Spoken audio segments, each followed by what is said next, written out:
আমার পিছনে যেটা দেখতে পাচ্ছেন অনেকটা ফেমাস একটা রেস্টুরেন্ট, অনেকে খাইছেন এখানে।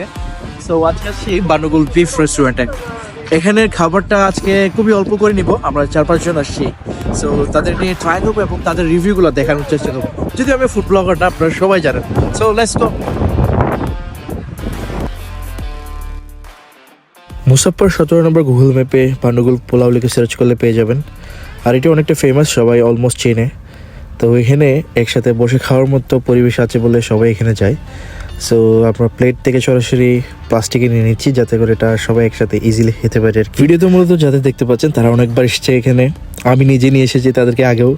কিন্তু তাদেরকে যখন আমি রিভিউ দিতে বললাম, তারা রিভিউ কী দিচ্ছে সেটি আপনারা শুনবেন। আসলে এটা কোনোটাই সত্যি রিভিউ ছিল না, তবে আমার রিভিউ হচ্ছে চাউলগুলো অনেক মজার ছিল। চাউলগুলো চাইলে আপনি মাংস ছাড়া খেতে পারবেন, অনেকটা রসালো।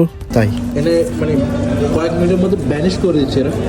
আচ্ছা, এখানে মাংস হচ্ছে, রাইসটা তোমার কেমন লাগছে? অনেক ভালো লাগতেছে এরকম বিরিয়ানি, আমি জিন্দগি ভর খাই না ভাই। আমার জীবন আজকে কথা। আমি আসলে অনেকবার খেয়েছি, কিন্তু এবারের মতো মজা আমি পাই নাই। ওখানে বিরিয়ানি ছিল 60 দিরহামের, এখানে চা ছিল, সব মিলে 73 মধ্যে সব কিছু কমপ্লিট। একটা মজার বিষয় হচ্ছে এখানে আপনি বাইরেও বসতে পারবেন। সো হিউজ একটি স্পেস আছে, যার কারণে সবাই এখানে গিয়ে ঘুরে এবং এনজয় করে। সো টাটা, ভালো থাকবেন, আসসালামু আলাইকুম।